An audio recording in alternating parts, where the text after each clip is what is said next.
What's going on, Rodney? What's going on there, Mr. Gary? How are you? Oh, I'm good. I'm just sitting here trying to decide if Brian Redlit. He was way early. he Yeah. was. That don't even He was. count. He was definitely first, but he was early. Yeah, he's way early. That don't even count. He was really early. Lisa Clark is watching. Tiffany Weeks Putnam is watching. Shannon Wise. Hi, Shannon. Marvin Jenkins. Tiffany says hi, boys. Hey. Shannon Wise says hi, guys. I sent those lawn pictures to you. Yep, I'm sure you'll get some pictures tomorrow when my yard girl fixes my place up.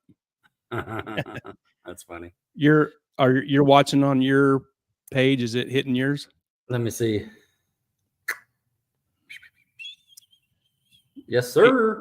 Is it cool? Hey, Tiffany, and just so we get a backup, Tiffany, jump on Rodney's profile page and let us know if this is live on there. We need to get that figured out. Yeah. Cool. Michael Hensey says, howdy, fellas. William Jordan, Tasty Unicorn in the house. Right. A lot of names I don't know here. I haven't seen before. Cool. I like that. Yes, sir. Dave Music is watching. Jim Lauer. Ray Burns. Hi, Ray. Shannon says she saw your pictures. Mowing tomorrow. Shannon says she's mowing tomorrow. Right. 33. We got 34 with us. Lots of comments. Hi from a Facebook user here. Yeah, that's like great. You said, Brian Wise, he was on YouTube, but I think he red lit. Yeah, he was read at 6:54 for a 7:00 show. That's cheating a little bit, isn't it? Sorry, sir. Park's closed. Yeah, sorry, sir. Yeah. Tiffany says no, she can't see on your page. Eric Wilson says good evening. Hello, Eric. Very good. Yes. All right. How we doing? 36? 36. Jared Starkbaum says, is this live on YouTube? Yes, it is. Heads Up Racing Gary and HotRod podcast. It's pretty easy to find. It'll pop up. It has all the cool Mustangs on it. That's right. The fast one, it's white. Oh, man. Bob Carson says, hi, guys. There's a lot of new names. Cool. There's Mark Westmoreland. Good evening, gentlemen. Hello, Mark. Brian says he's excited to see us this weekend. We're going to talk about that after a bit. Oh, yeah. Blake's in the house. I'm ready to get that going. It's going to be a good time. Nothing but a good time at the Fling H. Blake Housley, Vice President of Fling H drag strip. Yeah, I mean, if you're like a pro mod car builder and a VP of a drag strip, you got to just be cool. Definitely. That's just it. Or he's going to tell us how cool he is shortly. Oh yeah, but we do have something to bring in before, right? Yes, we do. Okay. So I think everybody has heard by now. We want to touch base here on what happened, early Saturday morning, if you will, at 3 a.m. Before we break on, we just want to talk through this a little bit. I've been in contact with the Flip Williams family 2 or 3 times a day, just talking through some things, and just want to kind of use this platform for a second to share some information. And so we kind of got some do's and don'ts the family has asked the people that can see this and kind of spread the news. And so I'll just start with that. And so just to kind of put it out there, before the incident happened Saturday morning at 3 a.m., Flip and his wife, Melissa, was in the process of putting his mother-in-law to rest. And so that was happening on Friday, and the services are actually tomorrow. That is still happening. They were working towards that. And so the family now is moving. Once that is done on Monday, then they'll move forward and start making arrangements for Flip, for Melissa, and of course, Flip's mother. And of course, I think everybody knows, but there was a fire, there was an incident, and they did not get out of the house. Now, talking to the family directly, they've wanted me to kind of relay some things here. So let's just talk through it. You know, Flip lives over there off County Road, and the house that burned is on the north side of the shop. Well, on the south side of the shop, there's another house that's there, and that's where Flip's son, make sure I get this right here. I'm looking at my notes. Tim lives at. And so Tim's in the Army. He's not in the Air Force. The news got it wrong. But he lives in that house. And so right now, everybody is in that house.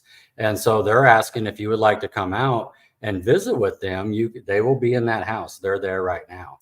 What they would like you not to do is to go over there and take pictures of the house that caught fire. A lot of people are going over there and doing that, and they're requesting that we do not do that moving forward. Another thing they're asking you not to do right now is to come to the shop to get any kind of parts or anything like that. They are going to work through this and to get everybody's parts and transmissions and get all squared away once they move through this cycle of having the funerals and the burials and everything. So we as a community, we have to be human and respect their wishes and stuff. They're not going to get anybody into the shop, point blank. If you show up tomorrow and you think you're going to get your transmission back, you're not going to get it back. Do not come out there thinking you're going to get your stuff. Now, here's how you're going to get it back. And so let's show that, Gary. You ready? Yeah. And so what they've done is they established this email address. Okay. So it says it right here. If you have anything to pick up at the shop, please email Flipomatic, all small case, one word, 1320@gmail.com, and then put the following information down. So you want to put your name, you want to put your contact information, which may be phone or an email, and then just put a description of where you're at in the shop, in the build. Hey, I had a 400 in there, I put this much money down, and that sort of thing. Whitney has the log sheet, she has the book, and she will look through that and contact you through email. What they're setting up is some racers are coming in and to kind of help with this transaction. You will be contacted all through these emails. Okay. Do not contact the family and ask for transmission stuff through the Flipomatic page. Whitney set that page up. She was obviously Flip's social media person, and she does not want to see that stuff on her page. Now, what you can send on that page is love. You can send all the love to her and tell her how much you appreciated Flip and great stories and that sort of thing. But anything business-wise, she would like to do this through the Flipomatic 1320@gmail.com for all communications, okay? And that way it just keeps it all even, right? No one gets lost in the shuffle of I sent you a text or you got this over here. It's all documented in writing. And then that's where you can do that. So let's just kind of review. If you want to come over to their house, you can drive down the driveway to the shop and go into the house at the south part of the property. There's a brown house there, tannish, yellowish, goldish. I've been over there a million times. And if you want to go over there and just give love, they don't need any food, and just kind of talk to them and that sort of thing, you're welcome to do that. If you think you're going to go pick up your transmission or any kind of part or any kind of business related thing, they're not, business is closed right now. And so, but to continue moving forward with business matters, you can reach out this Flipomatic 1320@gmail.com. Don't do anything through the Facebook or that sort of thing. Do not come over to the property and just do a slow roll and take pictures. The family is asking that. Do not come over there and do that sort of thing. Okay. And so another thing to share, I got a couple more things here, is just talking about it with Whitney. We just want to, she talked about a couple of things and kind of just was going over the family and stuff. And so just to keep everything in parallel, Josh and Whitney are brother and sisters, and, their father was Kevin. And everybody knows, I think, locally about the incident that happened with Kevin. And then also just talking through it, Flip had three other kids, and these are bonus kids, if you will. They were Melissa's kids that when they got married. And so that's Ashley, Tim, who's in the Army, and then of course Chris's drives the over-road truck. And so just kind of sharing that information. Whitney wanted me to talk to you about that. If you went up to Flip, everybody's my kid, right?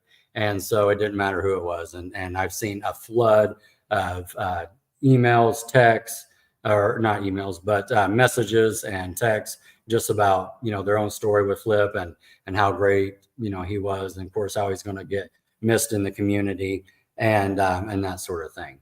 So just kind of review. If you want to do business, go through this Flipomatic1320@gmail. Please don't go in there just to be a gawker and take pictures of the house. If you want to show love, go over to the house to the south, and they're welcome to come in. They said they had a ton of food. They don't need any more food. And at the end there, Whitney also just said, hey, if you can hold on a little bit. She had 35, 40 messages on her phone at the time I was talking to her last. And so, she's just trying to get through this with everybody. Okay. And then, so let's go ahead and move on to the next thing, Gary. So, just talking for myself for a second, I just went through a funeral with my mother, and it was very expensive, and I think everybody on the page knows how expensive this arrangement will be.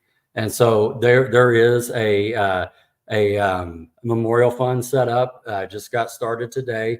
Here's some information on it. So if you have, cash on you, you got a check on you, and you want to donate in person, you can take this by Dirt Road Auto and Diesel LLC. If you physically want to drop off any cash, any checks, donation, they're over there in Rose Hill as well at 1734 North Lone Road.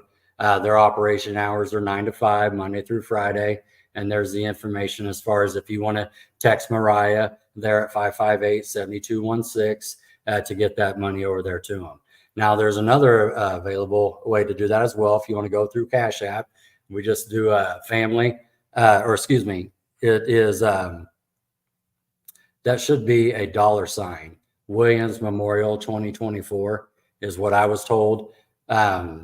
If someone is on, they can correct me on that. The meeting I had on my notes was a $sign right there. Williams Memorial, capital W, capital M, 2024. I see it says the @ here, but when I was talking to him, it was a $sign. So just talking through that, just talking through the expenses. You want to do something, for the family and that sort of thing. Here's a couple of avenues to get that done. Going over and talking to Chris or Mariah at the store at Dirt Road Auto over there in Rose Hill, or you can contact Mariah at 558-7216, or you can use the Cash App. So just want to kind of take this moment to talk through that. Show the love, show the support. The family's been through a lot, and everybody kind of knows Flip and his family, and we just want to take this moment to do that. We'll have something at the end of the show too, just for Flip and that sort of thing. But this all just kind of happened, yesterday, and we're just trying to get everything together here for this. At the beginning of the week, we're already working with Blake and bringing him on the show, and so we want to move the show forward with Blake and talk about the cool things happening at Fling H. But we just want to pause for a second and for the community to help out. So, Gary, do you have anything to add to that? I don't. You nailed everything perfect. All the information there, and it was perfect. I mean, you nailed it. So appreciate that. Me myself, just not pumping up the page, but I went back and watched episode 17 probably 3 or 4 times. That's Flip's episode. It was on New Year's Eve is what we called it. And just those memories, talking with Neil, talking with Marty, Mitch Brown, all of those memories that he had, and there was a point too at a minute 57.25 seconds. Gary asked a question about, just about these podcasts and locking them into a video and telling these stories, how these stories are important. And just, for the next generation, if you will. And so, just hearing Flip's voice again, just got me chills and goosebumps and tears in my eyes. And so just not to plug the page, but if you want to go hear some great stories about Flip, then that's where you go. I seen Tracy Lynn hit me up on a message. She's going to verify that @ sign or the dollar sign on that. And she's confirming with Mariah now. But with that being said, I see Blake in the box. And so Hey, on Flip's show you was just talking about, I just looked right now. Since 7 o'clock yesterday morning, mhm. it's been viewed 48 times since yesterday. So people are Wow. going back to see him, hear him, catch his stories. So That is that's awesome. really cool that we had a part in that, where we was able to get his stories, and it was only 2 hours worth. It's hard to say how many hours of stories he could have told us. But we was fortunate to get a couple hours of his stories with the people he went racing with and helped out. So Absolutely. what an honor that was to have those couple hours with him. And they're, like we said, they're locked in, so we can hear them as many and as often as we want. So that's really cool. That's great. That's great. Also want to mention, I saw right before I got on, I was just scanning real quick through Facebook and stuff for the latest information. And I know there's a QR code out there as well for the donations and that sort of thing. Yeah. But and we'll circle back to this after the end of the show just to give one more plug to this. But I see Blake in the box, and so Gary, you can take the lead on that. Yep. Let me fix this. Oh, I gotta fix that too. Too many buttons to click. So we are ready. We the man of the hour, or the man of the however much time he wants to give us, we're ready for him. So here we are. Welcome, Mr. Blake Housley. Hey, how you guys? Good evening, Blake. Good. Man, You've had one busy year. Yeah, pretty busy this year. It's been 12 months, more or less. Right. 2023, man. That is just awesome. And, just talking through it, when we found, we have this little group here, and we found out there's going to open up a track over there in Odessa. We were just like locked in. This is going to be awesome. And we've been following this build, all, pictures going up, and I know we'll talk through it. And then, just doing my own research about you and being a, builder of cars and that sort of thing. And we'll talk through that here in a little bit, but I'm just excited to go. I think we're going Friday, aren't we, Gary? Aren't we heading down there Friday? Yeah, we had it set up with you a little while back, and logistically it didn't work out, so we wanted to reschedule it. And man, like, this timing could have been more better. Is that the right word? More better, more gooder, whatever you want to say it. We're headed to your racetrack this weekend, and having you tonight, the timing couldn't be better. Oh yeah, I think it's gonna be a really exciting weekend. I mean, we've had a lot of people excitement. I didn't even know Justin had on the radio. I mean, we've been so busy with everything else. He's kind of got that stuff going. I was working in the shop yesterday. In a matter of about 4 hours, I bet I heard it 15 times on the radio. Wow. Nice. Getting the word out there for us. So that'll be really good. That's great. That's great. Gary, didn't you say there was some like ticket sales or something? What did you say the other day? Yeah, I seen let me show you this. I saw let me find it. I think it was Drag Illustrated. They showed this. Yeah, Drag Illustrated says the next big step for the track will be when Street Car Takeover invades Fling H less than 2 weeks. They posted this on April 16th, just not too long ago. April 26th to 28th, this past weekend, they announced 10,000 tickets have already been sold for Street Car Takeover, ensuring the event will be massive. It will be the first major test for the brand new facility. But if this weekend taught me anything, it's that they will be up to the task. That's, from Drag Illustrated a couple weeks ago. So they can see it coming too. Yeah, I mean, we had about a good opening weekend as we could ask for. Scott Higgs, the guy behind it all, and he's put a good team together. We got a lot of good people hired. We hired Emily she worked at Vandermeer. She's come in and doing a lot of stuff for us. We've hired Daryl and Dennis Peterson, a couple of brothers, come in and kind of run the track operations day to day because we're still doing a ton of construction at the track. I mean, the towers aren't even done yet. So, I mean, they're out there every day working, doing stuff. We got Morgan we had a guy close his restaurant, and him and his daughter-in-law come out and done all our concessions. So we've got a lot of help, good people that's kind of done this before and has really done good for us. And all the people we hired, I mean, everybody did their job. We hired Clint as a starter. He used to be at Topeka for a while. He come in and did a great job. And just, man, we had one minor oil down in 3 days of racing. So, I mean, Dang. Pretty good. and one guy barely scratched the wall. The wall still looked brand new after 3 days of racing. That's about as good as we can have. Pretty good. Holy cow. Can we, there's a comment here. Can we backtrack a little bit and find out who you are and where your car interest and stuff came from before we slip into the Flying H stuff? Yeah. My dad started racing a long time ago, late 70s. And he put me in a junior when I was 5. You know what I mean? He kind of, I growed up in the garage doing stuff. I mean, when I was 6 years old, he locked me in a room with a Lenco transmission and took figure out how to put it back together. I mean, but that's all I've ever known. And I've run junior dragster for a few years. And then I started in I kind of a bracket race for a little bit. Then I drove my first pro mile when I was 17. TJ Harrell, who my dad was driving for at the time, put me in a car. I drove it for a little while. And then I was living in Tennessee. That's where I'm from. It's Knoxville, Tennessee, right outside Knoxville, Lenore City. And I moved out here in 2007. I went to work for Terry Murphy, race cars, worked for him for 14 years. It was great. And through that time, we still raced off and on, a little bit here and there. And then Race Pro Modified is all I've basically ever raced as far as door car racing.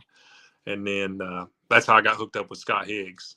I was working for Terry at the time. That was one of the last jobs I did at Terry's, was Scott's car. And then right about that time, Terry decided to retire. Then I started Mayberry Motorsports with Tom Donovan around that same time. And we'd done Scott's car and we went and tested it. And then one thing led to another. And we went racing ourselves at the time. And one thing led to another. And Scott got us a motor that could be competitive. And we took off down this crazy path that's been the last 2.5, 3 years at this point. Oh, wow. Great story. Great story. I stalked on your Facebook page a little bit.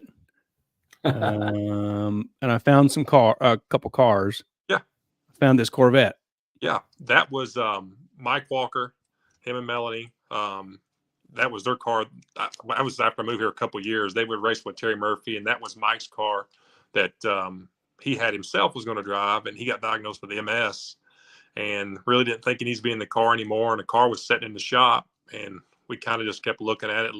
And finally he gave me the opportunity to drive it. And of course I said, yes, you know what I mean? And yeah. That's how me and Mike and everybody started racing together. Cool. And then there's this cool looking Willies. Yeah. I built that car myself. Yeah, we did everything on that car. We started a long time ago. I started that car like in 2014, but I was just doing it. I worked during the day and do a little bit here at night and here and there. And it took me a while to get it done. And then it sat for a couple years done before we actually got out and started racing it. Mm. Wow. It's sure cool looking. Yeah, it's a little different. So, a Willies, that's my dad always had a Willies back when he raced Pro Modified. Since 98, he had a Willies. And I just, I growed up, Tommy Mooney was my hero. He always had a Willies. And I know it's a little different, but we've done some things to it. We've narrowed it a bunch and kind of lowered the wheel openings, make it as aerodynamic as we could. And we're steadily working on it every day, but we're getting there with it. So was you involved in Mark Mickey's new car? Right? Yes. That was the first job we had in our shop at Mayberry Motorsports. He was our very first customer. Oh, wow. I've done some stuff for Mark and Jason on the Malibu at kind of nice stuff for years. Jason had me do some first thing on the Malibu. I think we tried to lighten it up a little bit. We got a little weight off of it, and then that turned into putting a carbon roof on it. It just they've always been good customers. And Mark, he signed right up from day one, and he's just been a great asset to everything we do. Yeah. Yeah, and the latest thing I come across was Marcus Bert, the car he's driving, owned by Tommy Yeoman. Yes. Yep. We finished that car. Heck, we got it back from paint 4 weeks before World Series. Oh, wow. and we worked 200. Me and Tom worked 200 and something hours in about 12 days to get it. And they took it, and Michael Button wired that car in 4 days, and then went to the racetrack, and they qualified at World Series first weekend out with it. It was unreal. Holy cow. That's awesome. I mean, That's impressive.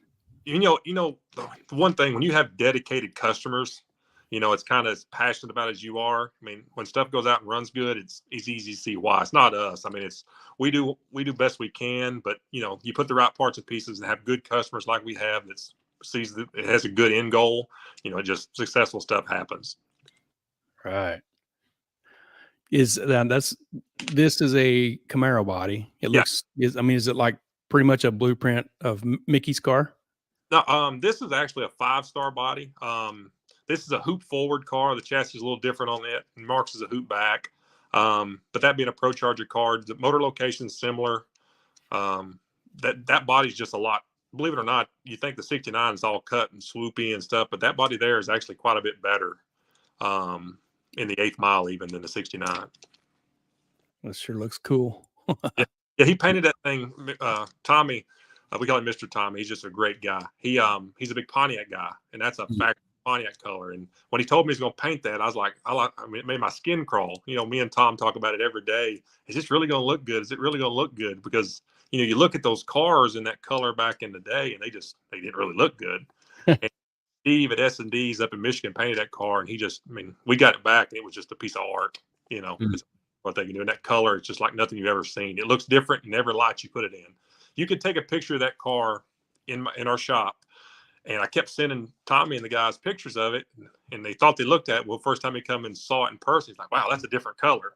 So I was nervous, you know, because I could tell when I was sending him pictures of it, he'd never seen it in person until we were assembling it, and you know, big customer like that, when not sure if they'd like the color, even though he picked it, not sure he'd like it or not. You know, it had me a little nervous. Wow. Wow. Beautiful. You also raced at the World Series of Pro Mod, didn't you? Yeah.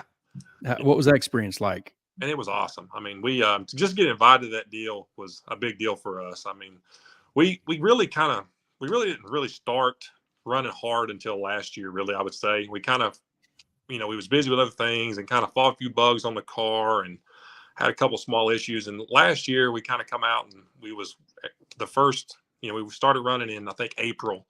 And we kind of struggled the first time out, you know, and then we really started coming around the next race. And by the end of the year, you know, we went, you know, 360s in Tulsa and got beat in the final of the last Midwest race there. And then we went to Bradenton and ran real well. And kind of had that to build off of. And then we got the World Series. And we made really good runs in the daytime. We just missed the night runs. And those guys are so good. You take advantage of the conditions you're given, you're not going to get it done. Wow. Tight That's racing. amazing. Yeah. Let's talk about Flying H. Yes. How did this start? I mean, is this somebody wrote something down on a napkin or something? I mean, how did the I mean, you'd have to know Scott, and he'd be a good interview for some time too, because he's a great guy, but he is not scared to do anything. I mean, he starts at something, he's wide open doing it.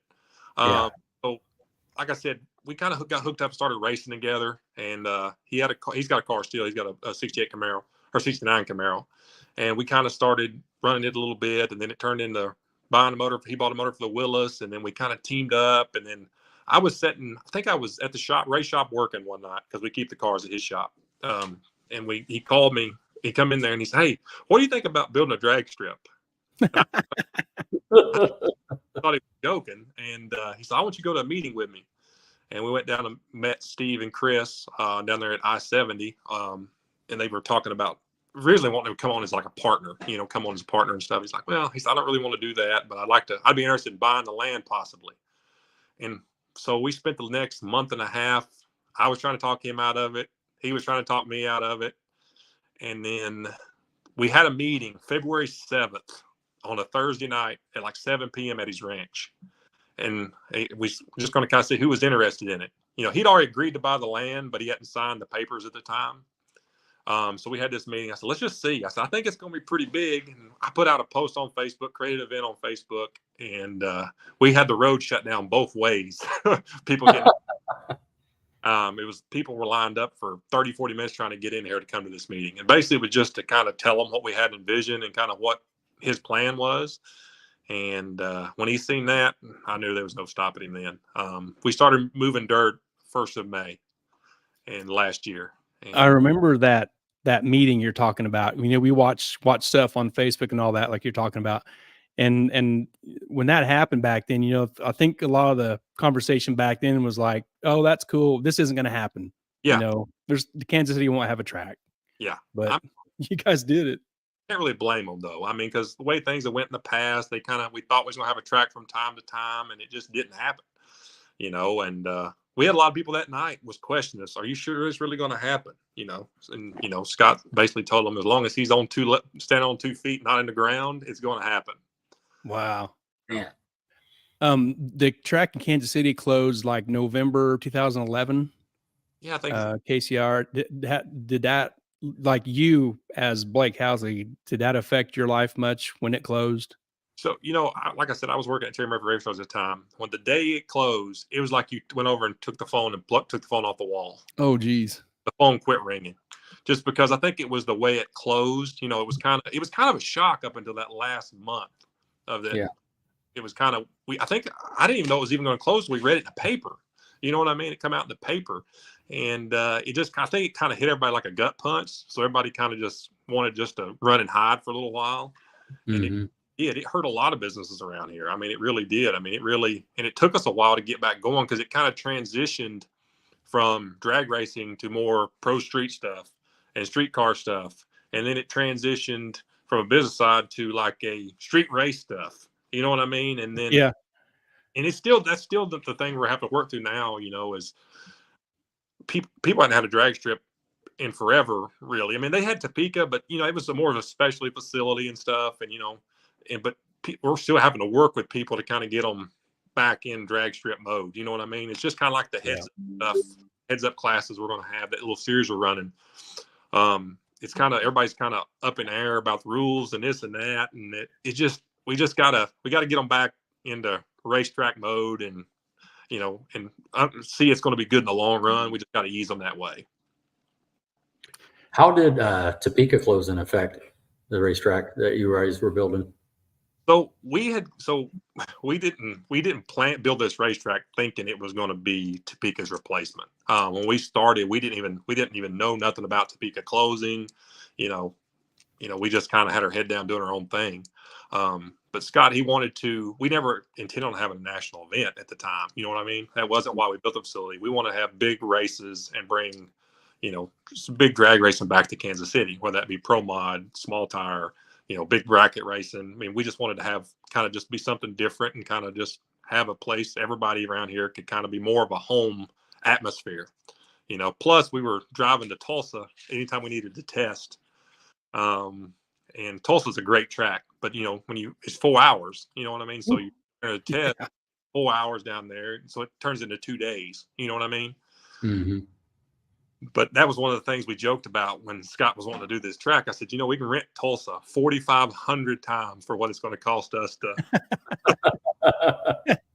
Now you can start marking them off. Right. 4,449.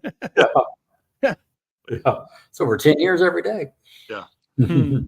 Good anytime a racetrack closes with a peak closing. Nobody wants a track of any sort close. I mean, it's just there's been way too many the past few years closed in general, but we were just happy that ours got open when it did. Yeah. We're not 100% done, of course, but we're operational. The surface itself and all that stuff is really good. Sure. We've seen that feedback too from our local pro mod guy, Brandon Sandlin, said it's the smoothest thing he's ever been down. Yeah. Kurt Johnson from TVC, you know, when we started doing this, Scott's like, who are we going to get to help us? Because we didn't have no idea what we were doing as far as building a track. And, you know, we called Kurt. You know, the only basically two people you could get would be Kurt Johnson of TVC or Larry Chris. Well, Bandamere had their, you know, they were in the middle of whatever they was doing, you know, trying to keep that place open, fighting for it, you know, seeing if they was going to sell it or not. And Kurt come down. I think he kind of didn't know how serious he was. And he come down and met us at Scott's house and kind of put some rough numbers together. And of course, in Scott Higgs fashion. He said, "Yep, let's go, let's roll." That's as simple as it really was. I mean, it started the ball rolling. Then he started putting the parts and pieces together, and put a timeline together, and it just started happening. Wow. He even said himself that that's the best surface he's seen. I think I seen him say that somewhere in a posting where Kurt said that. I mean, and it was kind of his design, the way it was poured and the way they would set it up. I mean, we didn't question anything he did. He kind of did it. He knew better than us, of course. You know what I mean? He kind of did it the way, if he was building a track, that's how he built it. You know, that's kind of how we like to race or do anything else. If I want everybody to do it like it's their own car. You know, you use the best effort. So they usually wanted to build that track like he was building it for himself. And it's really, really good. Wow.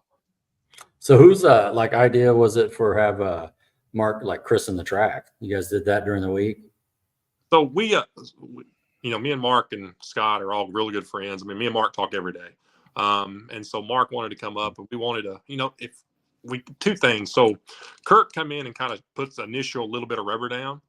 And then Kurt had got busy because of weather and everything else. We had never prepped a track before. You know, Kurt had been teaching stuff for the last, 6 months, kind of this, and giving us notes, and we've been, we raced forever. So you see them doing it, and you kind of know we know what it's supposed to feel like and everything else. And we'd never physically done it. And so Mark actually come up the weekend before, and me and Mark worked dragging it, rotating it. And then I worked the whole week before, rotating it and doing stuff every day. And so that was one reason we thought we could send Mark out there and we'd get an idea how actually good the racetrack is. That was one of the things too. So we was kind of cheating a little bit there and we made 2 runs on Thursday. He made a run and Robin Roberts made a run. And that we were having trouble with headwind and sand coming down that day. It was just a perfect headwind. I mean, it never blows the direction it blew. We'd had sand put in a sand trap that was trying to blow sand down there. So that was one of the reasons it spun the first run. It wasn't so much that the racetrack wasn't good. It was that sand was getting on it. And it was a 50-mile-an-hour headwind. We couldn't keep it off of it. So the following day, the wind shifted a little bit. So that was 2 runs there. And then the next day we worked that night. We kind of blew it off. And the next morning we started dragging it, rotating, and sprayed it again. And I don't know if y'all know over at Kansas City Racing, Delon Joseph, no pro mod racer, raced forever, run pro stock. He actually was the first one that made a run on Saturday. Friday. He was the first full run, and he's in four-wheel Camaro. He's got bracket car now. We thought it was right for Delon, who's kind of, he's been around Kansas City forever. It was just kind of nice to have him make a full run on it the first time. And then Mark was the next car right behind him. He goes 362. I mean, it was really, really cool for us. 969, 60 foot, 251. 342 and a 362 at 220. Not bad, right? And not bad. And Nick Duty, who's the Division 5 director, he said, I gotta say, I don't think there's many racetrack can say the 4th car on the racetrack went 362. Okay. That's just fantastic. So was that just an awe moment for you? You know what I mean? Like all that relief came off you when you saw that, or it was like, it's 2 things. Nobody can say the racetrack was bad the rest of the day. You know what I mean? Plus, right. It was like it was just some accomplishment. You know what I mean? We wanted this stuff so bad because Scott put so much money in this deal to get it done and do it. We kind of just wanted to make it happen, and it paid off real early in the day on Friday when it was it was 1:00 in the afternoon. He did that too, and it was good for all of us. Everybody there. It was kind of just, man, this happened. You know what I mean? It's we're rolling now. But wait, there's more. Yeah. Here comes a 358. Yeah.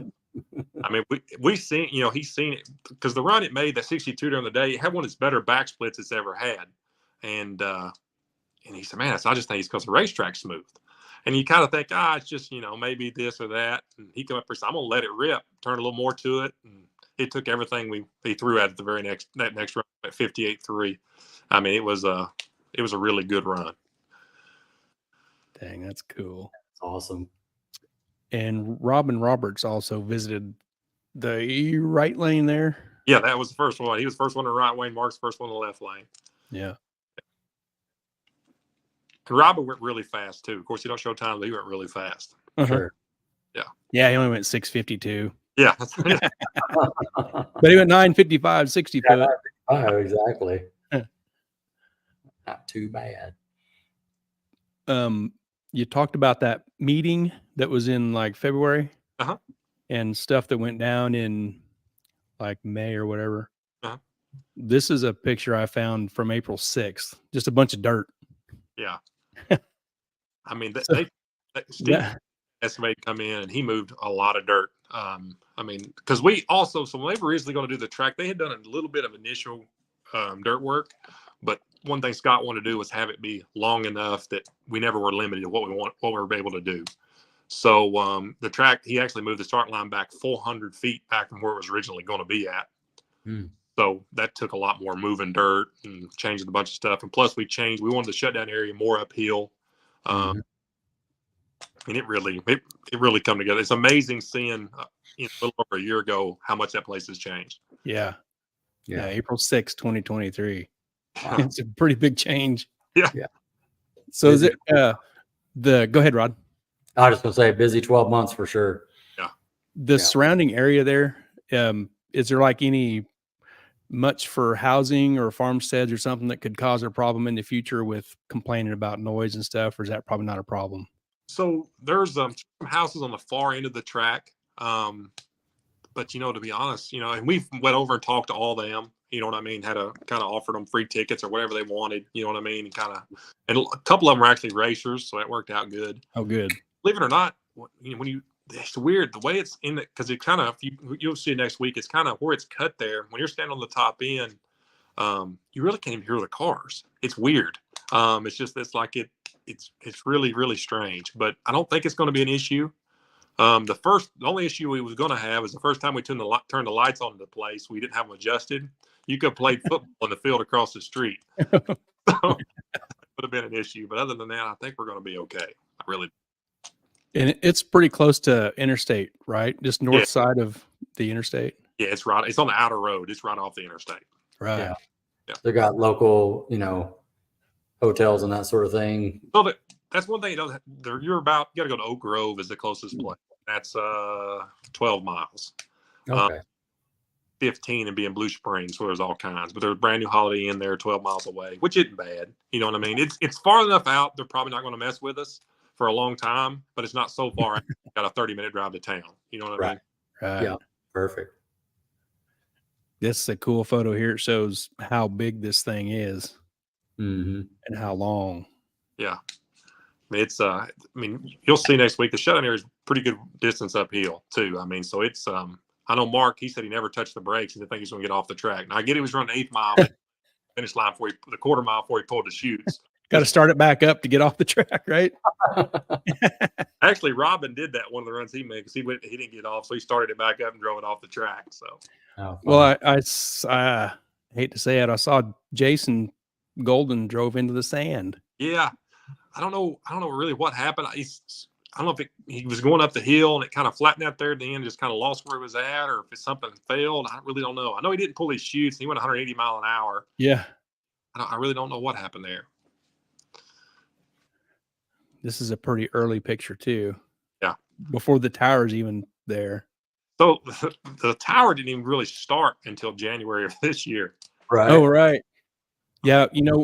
We do this little show every week. So following the Fling H Facebook page, when photos would come up, we was putting photos up here just as some general BS talk about our local stuff and what Fling H is doing. We'd put them pictures up of the structure when it went up, and then it had some more progress. Another picture, a few days later, we was putting that stuff up and showing it as you guys were going along. I appreciate that. The week they started on the tower was that cold week when it was 20 below.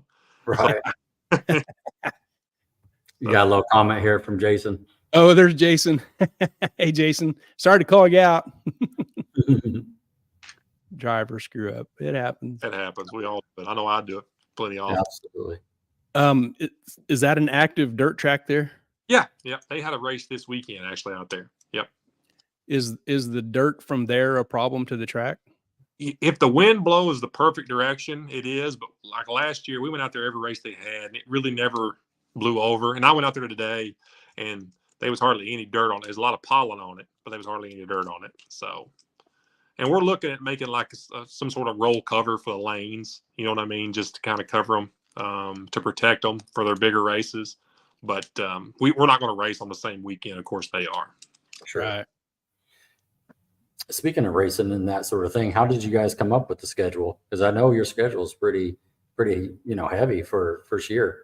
Yeah, I mean, everybody was calling us wanting to do something. I mean, there was a lot of people we really couldn't, we wanted to do stuff with, like Rocky Mountain Race Week. We really just didn't have the time. You know what I mean? So they had their schedule out first, of course. So we had to work around their dates because they was kind of established from last year and everything. So they had their dates locked in, and so we kind of work around them and then work around other races locally. It filled up in a hurry. Yeah, that's awesome. Brandon Sandlin is here chiming in. He says he's late. You're way late, Brandon. Yeah. Brandon, got a shout out to you. He says, thanks for the badass track, Blake. Oh yeah. He did. He come up and ran really good. I mean, he made some great runs. I don't know how fast he was going, of course, but he ran really good all weekend. When we can't see times on boards, we just count Mississippi's, and we're pretty close. Yeah. That's pretty accurate. Less than 4 Mississippi's, I'm pretty sure. Right. Right. Exactly. And then we announce it. It's X amount of Mississippi's. Yeah. Take it or leave it. Carry the one. Yeah. Yeah. Here's that structure of that tower going up. Yeah. That was probably, if I had to guess, it's probably mid-February. Our buddy Keith was up around Kansas City. I think there was snow on the ground. Right. And he drove in and drove right up to the tower and was taking pictures and sent us some pictures. Yeah. The snow on the ground and stuff. And then he drove out. Yeah. But we had people working, you could drive in, everybody drove in and out. You know what I mean? Everybody was coming in, taking pictures from time to time. We had nothing to hide. Yeah. As hard as we could do. You know what I mean? Trying to get everything. Sure. Yeah, he was sending us spy photos. There's Brandon. Brandon says it was slow, and those 5 laps were the first full 5 laps on an all-new car. It was impressive. I mean, he came out and run good from the first lap. He went right down the racetrack. It's amazing he got that car done in the time frame he did too, and working. Oh yeah, how he done it. It's just unbelievable. Yep. He's a machine. I told him he was too. Yeah, and Chad worked fast and efficient. That whole thing is just incredible. What a team. Yep. Just snagged this picture of concrete and rebar and lots and lots and lots of concrete. Yeah. They AW Oaks come down from Wisconsin, did the walls and the track. They did an awesome job. So the track's built like they build bridges up there. Wisconsin, they have real rough winters, of course. So that the actual lanes are floating from the aprons in the center and the walls. So they built each lane is like its own little bridge. So it's really, really strong. Talking about how Brandon works. He says, I'm late because I just swapped motors for Builder's Brawl and had some head repair to do because of losing 2 lifters on the first pull there. Oh. Couldn't have done it without Chad Holzman. That's awesome. And the surface is 100 by 100. Yeah, I'll be excited to get on that this weekend coming up. Yeah. Joseph Thomas, track is super, super smooth, he says. I think he'll be there next weekend too. Joseph will. Yeah, he was there all 3 days this weekend. He's great for the area. I mean, at Garage Built, he's partners. He's going to do us like a little part store out there, help us for people. Uh-huh. Oh yeah. Yep.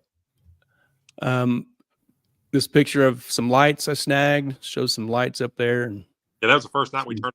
They wasn't quite adjusted right yet. Turned them on. Yeah. The bleachers wasn't even done at that time. They were still working on those. This is a picture of the earlier picture that showed the whole track and all that. So I blew this up, and this is tell us what these 3 stages of parking or whatever this is. Obviously, I think this is the big pit area. Yeah. So the lower one is the pit area that's paved now, and the other 2 levels will be paved as we go out through the year. And then to the right, up there at the very top right of the screen, where you see grass, they had it seeded. I can't remember what they had it farmed in last year, but that's all now is smoothed out and it's going to be grass. So we're going to have 3 levels of asphalt, and then we'll have grass pits as well for some people for the real large events like the divisional stuff. We have 600-700 cars. Some people want to park on grass. We're going to have that availability for them. Okay. Very So cool. in that lower level, how many race car operations can fit in that lower level? You can fit 95 spots for big race. So 90 by 25 spots. So that's how it'll be set up this weekend. no, they'll probably so Justin's kind of handling that. I don't know how he's got a parking map put together. I don't know how he's going to handle that some, because also in that picture you can see where you can't see the dirt from the track to the gravel there. We actually paved asphalt closer to the track there too. You just can't see it. So, I mean, he's going to, a lot of those rigs, people with the rigs, they don't need to pit out the side of it. So I think the people that's going to pit out the back of the rigs, they want to like do that. This. Yeah, he's going to tighten. You know what I mean? Yeah. But we had quite a few. We had 140 cars on Friday, and I think 150 on Saturday, and got them all in that lower level. Oh, cool. Yeah, cool. And we could have got more in there. We was, everybody's learning, the parking guys learning, and everything else, how to get everybody squeezed in there. Yeah. So Brandon's saying the track is actually lower than the pits? Yes. Mm-hmm. You can walk up and walk over and see. It's pretty cool vantage points. You're really, everywhere you're at in the track, in the facility, you can see really well. That's awesome. Excited to see it. Jared Johnston says he can't wait to make some hits. We'll see him this weekend too. Yeah, that's what he said. I talked to him the other day. There's another cool picture of a whole bunch of concrete. Yeah, I think that was our open house. Everybody was at our first open house. We had a little car show. I think people was out there checking it out then. Little starting line picture. Portatree did a great job on the timing system. I mean, for the first week, I mean, we had one little issue with one pair. We had a tree issue, but for as many cars around the first weekend, for having one little issue, I mean, that was pretty good, we thought. Staging lanes.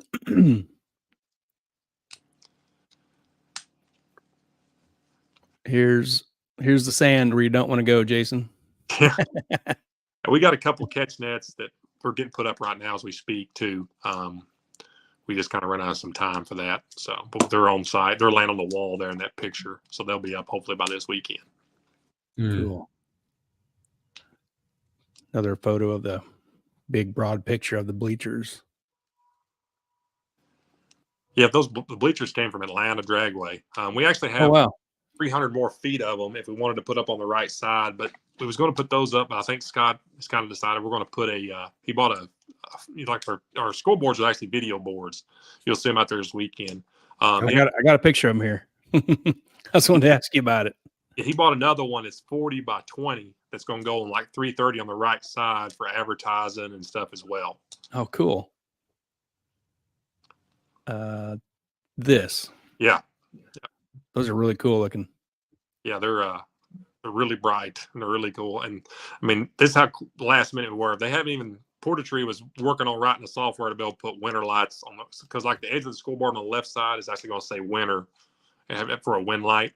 So they didn't have those done last weekend. They'll have them done for this weekend, but that's how last minute we were. Getting everything. Yeah. Cool. There's some comments here. Brandon said that shutdown of Superior, I honestly didn't need my chutes. Yeah.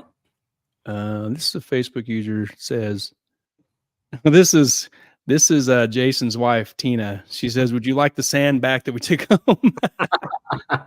Great question. Yeah. Just don't get it. Just send that FedEx, or how's that work? Right. That's funny. That's funny. This is Michael Hensey, says, thanks Scott and Blake and all the help for the first weekend. Made my first pass in my own car since 1988. Can't wait to know what I'm doing. Yeah, I don't like. He's actually a customer of ours at our shop. He's a great guy. Well, and with that being said, you're talking about when KCIR pulled the plug, your phone shut off. Yep. And so since, this last 12 months where, hey, there's a track coming to town, as the phone kind of sped up a little bit, or? We're plenty busy. Well, it's just me and Tom ourselves and just two of us. So we're swinging and ducking daily anyway. You know what I mean? Trying to keep everything. And there's a lot of people lately have called for like small stuff, windownettes, stuff that they haven't, kept up on or had. Sure. And there goes, people want to change stuff week to week. I think that's where the big difference we'll see. People breaking stuff, want to make changes. I really think that'll be a big deal for us as this year progresses. Yeah, I agree. You're the VP, right? The vice president. Yeah. What are your duties as the VP? Well, we're all trying to figure that out. Me and Emily are the only ones that really have a racing background, as far as being around a racetrack a lot. You know what I mean? And so, we talk to most of the people now, and kind of we're talking right now. I'm talking anywhere from sponsors to day-to-day operations to I'm the one out there prepping the track. You know what I mean? That's just kind of, we'll get people in places as the year moves on. You know what I mean? Sure. But it's 2 or 3 full-time jobs now between our shop, and then we got this, and then we're going to try to race a little bit. I'm actually going to try to bring the Willis out there this weekend and make a couple of runs this week. Cool deal. What is or has been the biggest challenge when building that brand new track? I mean, we got so lucky with weather. I mean, that was the one thing we was really worried about, that kind of all the cards fell our way. To be honest, it's in my opinion, after seeing it done, the reason it don't get done is just the cost of it. If it hadn't been for Scott being where he's at, and being smart and made the right business decision for years, that's what keeps all these tracks, is, in my opinion, from getting built or people doing upgrades. It's just so expensive. And I didn't realize how much stuff was myself when I started doing it. You take things for granted. These tracks, I never will complain about their bleachers or something ever again. They're doing all they can do to keep going. You know what I mean? But I think that's the big issue. We had a lot of, I could say, we all see how hard it is to keep help in some aspects, and that was a little bit of a problem, but it really wasn't. I mean, everybody kind of pulled their own weight, did a good job. We just got very fortunate. That's how it felt. Right on. So with that being said, is there this opening here? Is this phase 1? Is there a phase 2? Yeah. Can I grab my phone charger real quick? We're using my phone. I don't want to. Sure. Yeah. Yep. Charge it up. I don't want to lose you.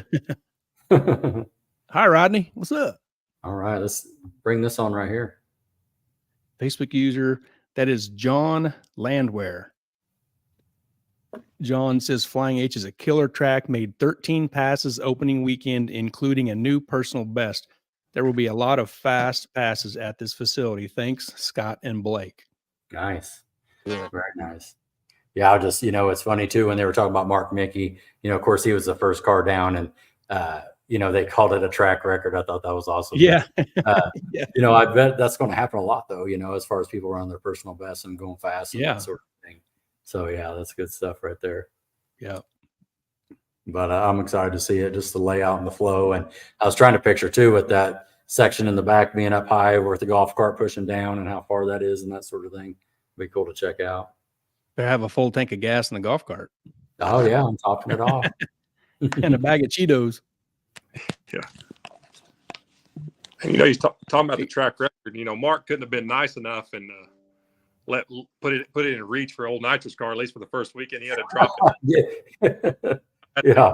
The world's fastest nitrous car to have their track record to track for one day. He had to just put it. He couldn't have left it to 62. He had to put it out of reach. Yeah. Yeah. That's but funny. You're asking about the stage 1 and stuff. So this was the main stage, basically get operational is what we were trying to do, and get up and going. But we got to finish paving, of course, more pits, and that area behind the grandstand, you'll see it's gravel. That's going to be paved as well. The tower should be pretty close to done here the next week and a half, 2 weeks. But then eventually we're probably going to add a little more tower to add some suites, because we basically only got 2 suites as it is now. You know what I mean? And I mean, it's not just like the NHRA stuff. We do have that if we do, if we don't. But even like, a lot of these races, for an advertising aspect of it, a lot of companies that advertise with us, we want to have a place where they can come and bring their guys and have a nice place in the tower to go sit inside on hot days and kind of, they're invested in us. We want to make sure they know we appreciate them. Well, if you put a Waffle House on the property, yeah, they will come. There you go. Yeah, if we Waffle House or anything, it'd be a pretty big deal. No Man, doubt. yes. Yeah, throw that to Scott. Scott, just build it on the property. Maybe even throw up a motel right there too. Yeah, right. I got a feeling somebody's going to throw up a motel in the future if things keep going. Hey, in Wichita, we're setting around 1320 elevation. It gets a little better when you go to Tulsa and Course South. What is the elevation there where you're at? It's like 1170 is where it's at there. The air got really better than I thought it would, out there, because of course we check it. I mean, it got to, 900 feet adjusted, you know what I mean? Which ain't bad for this area, especially this time of year. Sure. And, it was, I know it's this weekend supposed to be muggier than we were out then. It was pretty dry out there then. But during the day, it was 85 degrees. And I think it got like 2,400 foot, which ain't bad still. You know what I mean? Yeah. But Mark, he went at 65 in the heat of the day, 87 degrees, and the racetrack was 105, like it was nothing. So, man, gonna be smooth. Yeah. Does the track have any special features that other tracks don't have? Not really. I mean, it's basically it's pretty standard as far as the width and everything else, but it's really smooth. That's the thing you'll see on it. It's been the diamond ground from wall to wall to the shutdown area. I mean, the shutdown area itself has been diamond ground. I mean, every inch of has been diamond ground, so it's smooth from wall to wall. And staying with that, I see when you shut down, you turn to the left. And is there 2 turnoffs? I thought I saw.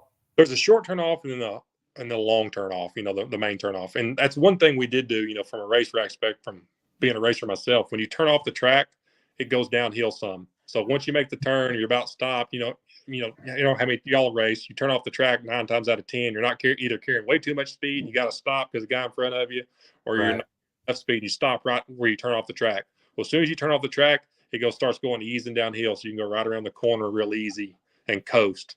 So cool. That's the best. Yeah. Me, just while I'm here looking at it, a shout out real quick to Fling H has an online store. I ordered a t-shirt. Oh, good. I haven't seen it yet, but I ordered one. Yeah. So I'm sure the girls are on it, getting it shipped out. I'm sure. They got that's one thing they took, and they got a bunch of different t-shirts. We have 5 or 6 different t-shirt designs. I mean, and that's one thing. People from day one, once we kind of got out there and had the car show, and everybody kind of seen it, we were actually going. Man, people around here, they bought merchandise, stickers on cars. It's just awesome to see. that's great. That is awesome. Gary, what color did you get? I ordered a gray with, I think, red letters. Yeah. I think hanging there in this picture up on the top right is a long sleeve black, and I did not see the option to buy that online anywhere. But I'm going to snoop around this weekend. Oh, we'll have sure. See if I can find something. Are you guys coming in for testing on Friday, or y'all just coming in Friday night, or when y'all supposed to get there? I think we can do a little testing on Friday as well. Is there qualifying as well on Friday night? Or did I read that wrong? I know qualifying's Friday night. I know they got a private rental, I think, on Friday, but I think today. Yeah. Wasn't there a certain amount of spots available for testing? And I think they are all filled up. What I'm saying, when you guys get there, I'll take you around the facility and give you a tour. Absolutely. Cool. We'll take you up on that. On top of the tower, the actual 4th floor of the tower is basically observation deck. So it's going to be really cool because we're going to try to have food and stuff up there and drinks. So you can go up there once you're done, look over the racetrack. It's really awesome view. You see the whole facility real nice. Very cool. I'd like to check that out. Travis says 2 qualifiers Friday night. For us too, I looked on Google's, it's like 3.5 hours, just Google Map, of course. And that's about what it is to Thunder Valley. It's about 3 hours to Tulsa for us. Of course, Wichita, of course, is here in town. 20 minutes. And then Arc City, for me, I live on the south end, so it's only like 45 minutes. But, Yeah. to me, anything under 5 hours is local, Yeah. Yeah. Yeah. I've got, you want to talk about the schedule a little bit? Yeah, sure. I've got it broke down. I've got a big picture of, oh, that's not it. Fail. That's the overall of the entire schedule. And I've got it also broke down per month. And we know April kicks off, that's done, but we're going to be there for that streetcar takeover. Yeah. And, little 5,000 guaranteed pot Saturday. I don't think, Rodney, you're in on the Saturday race, or the Sunday race, just the Saturday, right? This Saturday yeah. Yeah. And there you are. Whoa. Looking good. Yeah. We'll see. Have some fun. Get on a cool track, Yeah. I mean, Jimmy Bradshaw is going to be here Thursday. We stick him off. They're going to start prepping and kind of start ready. I went out today and got it cleaned up. I'm going to kind of flat drag it and kind of keep it, get it into shape for him before he gets here. When he gets here, he'll take it to the next level, I know. Right on. There's a couple comments over here. Drag Strip Dave says, is there going to be a beer tap in the tower? He don't need much help. He's pretty wild as it is. See how wild he can get. Yeah. This Facebook user is Mark Westmoreland. He's a local guy here. He says, what is available for concessions? Great question, Mark. I mean, ourselves, we have, hamburgers, hot dogs, chicken sandwiches, nachos, all the normal stuff. But I know this weekend we're going to have a lot of outside vendors come in, the barbecue, a little bit of everything this weekend. Nice. Too bad there's not a mobile Waffle House that could roll in. We'll work on that. Sure. Yeah. Another idea, Scott. Yeah. Yep. Here's the May schedule. And first heads up race. Well, we're actually going to postpone that first heads up race because Justin's got a bunch of the small tire races this weekend, and then that same weekend Joey's got his big race at I-29, and then NMCA is in St. Louis. So after it, I think we're going to postpone it because King of Kansas City, we want that to be a big deal. We don't want to be a lackluster car count. Right. We haven't announced it yet. But we actually got Willies we're giving out for that race too. Nice. So we're gonna kind of look and move it to another weekend when there's not so much going on. I mean, Joey's race is established, you know what I mean, and NMCA is of course established. We want our racers, local racers that's already got commitments to be able to run that race. You know what I mean? Yeah. That's great looking out for the community right there. Yeah. That's what we're going to try to do. I mean, we can't please everybody, but we like to please most. You know what I mean? And try to, work with everybody we can. Yeah, you bet. Like to hear that. Yeah.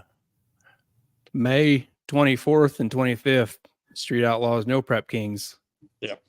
That's going to be big. That's going to be pretty big. I take it for that. I know that. So, this last Sunday, we kind of wanted to run that no prep just to kind of give us an opportunity to run a race. You know what I mean? Just for all our people, staff there, and kind of get used to running a race, pairing and everything else. And we had some help, but come in to kind of help with some of that stuff. But I tell you what, we had, roughly about 1,200 people showed up on a Sunday and at 88 degrees.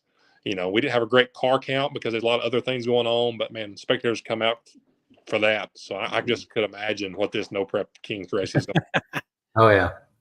They look pretty successful every track they go to. Oh yeah. Let me tell you a story. My neighbor, who is a grandpa, so just put it out there, he comes over to me and he's retired. He came over and he goes, the Outlaws are going to Missouri. And I didn't know exactly what he was talking about at first. You know what I mean? Gunslingers. Talking about roundy round or this sort of thing. And he goes, there's a new track and my buddy got us tickets. We're going to go, you see him on the TV show. Well, then I knew what he was talking about, and he knows I race and everything. But my whole point is you got this guy that's probably 67 years old and him and his buddy are going to drive to Odessa to watch the Street Outlaw guys. I mean, what a story, right? Yeah. Whatever gets them the gates. I mean, it's good for drag racing. I know they got a lot of bad rap for this and that, but I mean, they've helped drag racing so much. Oh, yeah. Yes. Well, it's funny too, because just to take it one step further, he goes, I want to go see that Black Murder Nova. And I go, well, let me show you something that Oh happened to no. And I showed him that picture. He's like, whoa, that looks so much different. I was like, yeah. So That's funny. it's kind of funny. You know, you got these people just following. Yeah, I mean, they got a humongous following, and it's not getting any smaller. You know, you heard rumors that it was, but you've seen this weekend, it still looks like it's smaller. Well, we're glad to see you got one of those dates. Do you ever think that you'll have like a NHRA date like Topeka did? So that's in talks for 2025.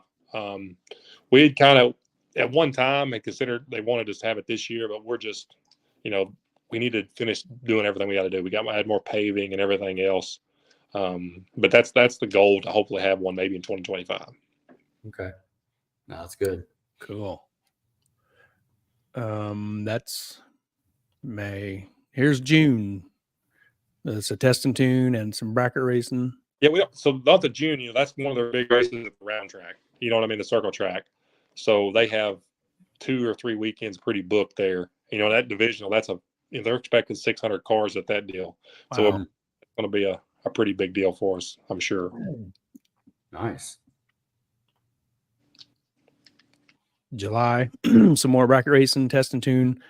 What is Fox Hunt? So that was a race they had at Kansas City. It was just an old way. Yep. It was a race they had at the Fox Hunt. But that's Okay. basically, that was just, we're trying to bring back some of the old names they had at KCIR to do one of our heads up races. We're going to have, you know, all our 4 small tire, we have 3 small tire classes, and then we have a pro street class, and we might do some match races, some jet cars, or, you know, whatever Scott decides to throw on when it gets here. Cool. Right. Staying with this for a second, Gary. Yep. You know, Gary and I, and I found out about it through Gary. We got on this little messenger that had about, I don't know, 300 people on it. It seemed like it was going off every 5 minutes. But they were talking about the rules and that sort of thing. And it looks like we're leaning towards less radial prep and more slick. Can you explain a little bit what's going on? The reason we thought of that, we don't want to, you know, the radial prep is great, and we've done it. We got, actually, my car chief on my race car, Robbie Clark, he has an XU75 car. We hadn't raced in a few years, but we're redoing a bunch of stuff on it now. And we run radial stuff, and I love it. But the problem is, it's a lot of prepping, and you have to run it at night, and you can't run during the day. And we do have a curfew out there. It's, you know, it's midnight. You know what I mean? But if we still have a curfew out there, so if you start running at 9 o'clock at night, we're no chance of getting done. Right. Yeah. And, you know, it's hard to get you know, you go somewhere, you operate on radials, I'm sure. You go there and primo, and you know, the glue, if the weather changes and the glue's not mixed right from one day to the next, it can just throw everybody for a loop. So we want it and in the area there's a ton of no prep guys that have been running on slicks forever, you know, for the last 5 or 6 years everywhere they go. So we just thought we could kind of do a slick style prep class and do a more of a, you know, basically a slick tire prep and give everybody a place to come race. Okay, so there'll be some sort of surface. Oh yeah, it's going to be, but just not a radial prep. Spray a ton of glue on it, but it'll be as good as we can make it without making it, you know, radial style prep. Yeah, lose your shoe, fall over. Oh, we were losing our shoes last weekend. I mean, that's what we'll do. We'll get it really good, but it's not going to be Georgia per se. You know what I mean? It'll be just where you don't have to have a radial. That's the way I word it. I mean, you don't have to have a radial to go fast. I mean, it's not good enough. A radial is going to have a huge advantage, hopefully. Right. Yeah. Well, if a person wanted to, could they bring a radial, or they have to bring a slick? On one class, in the Outlaw small tire, you can have a pro bracket radial. But the one limited class, you can't have it's a slick tire only. Okay. I got classes broke down here as we get We'll through get to that yes, as we get through the schedule. Also, you mentioned the curfew. What is generating a curfew out in the middle of nowhere? Just we're trying to work with everybody and be, you know, courteous to everybody around for a little while. We can hopefully eventually work on that, but it's just midnight for now.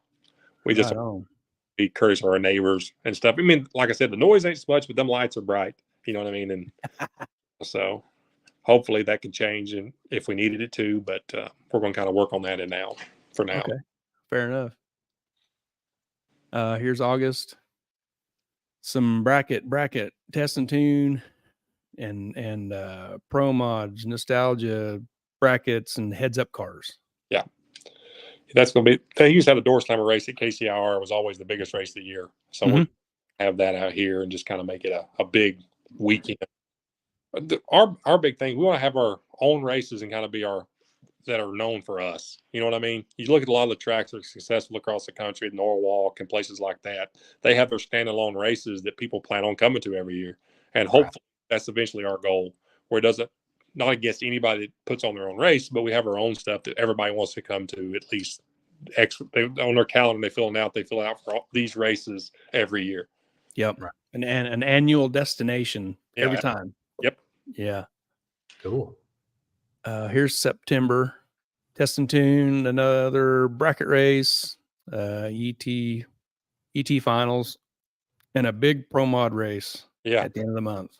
Yeah, that one got out of control in a hurry. I mean, that's going to be it's $150,000 to win, pays farther back. I mean, you know, Scott, you know, he kind of, when he come into this deal, you know, he come back from the racing in general, you know, going racing this pro mod. That's how he got started, kind of kicked back in, was pro mod stuff with me. And he said, man, you don't pay much. You don't get nothing unless you win. And he come from a team roping background in horses. And, you know, a lot of people leave there with money. And he said, man, you've got all this money with this and that. He said, it needs to pay farther back. So he got with Keith Haney in the Midwest Pro Mod Series, and they put that race on. And it's going to be, if you got a pro mod car, you need to be there, just because, I mean, it's going to be the race of races. And that purse, like Wes Buck's deal, is 100, right, to win? Yes. This is, holy cow, 150. Woo. It just it pays all the way long way back. If you qualify, you're going to get money, and then if you lose first round, you're going to go in the second chance race and chance to win $25,000. I mean, so it's going to dang. Yeah, and there's be full. Yeah, and there's some bonus money that got added too.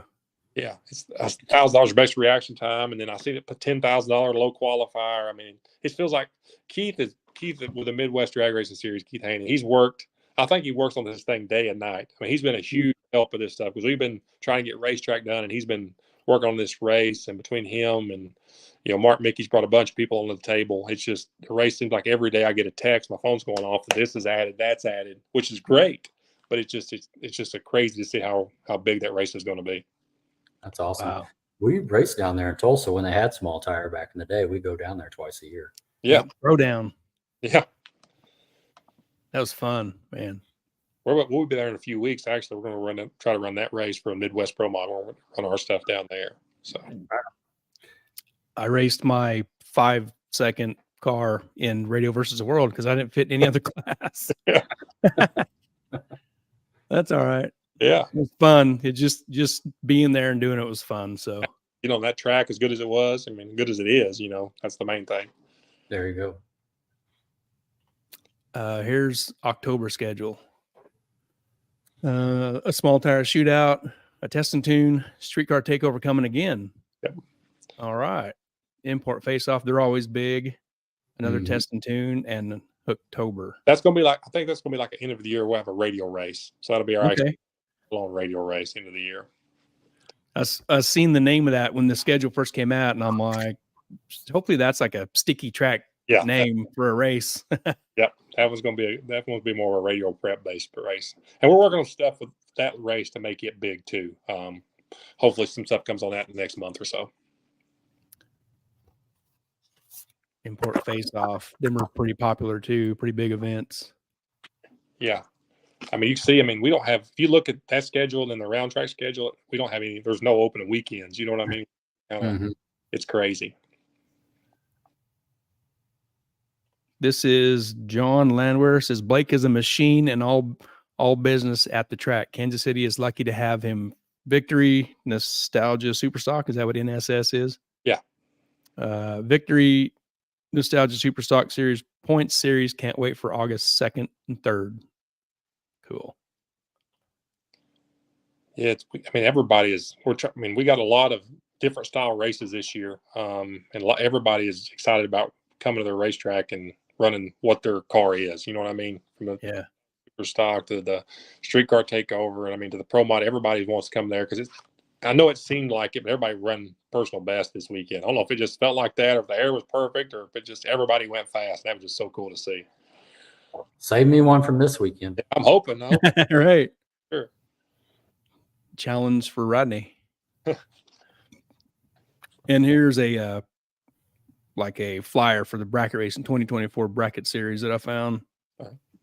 And all their dates: 2 in May, 2 in July, and 2 in August. And we're trying to do them as a double, so you can come in and run 2 days and only travel once. You know what I mean? And run for 2 days. Want to make it easier that way on everybody. Jason Golden chiming in says he ran his personal best. Yeah. Right on. And the racetrack, I'm sure it'd be more of a radial prep this weekend. It'll be aggressive this weekend. So perfect. Jimmy's about as good as they come, so I know he'll have it really good. Jared Johnson says there's a ton of variety of cars for big classes that race all over the country, located right here in the Midwest. Yep. He's right. Yep.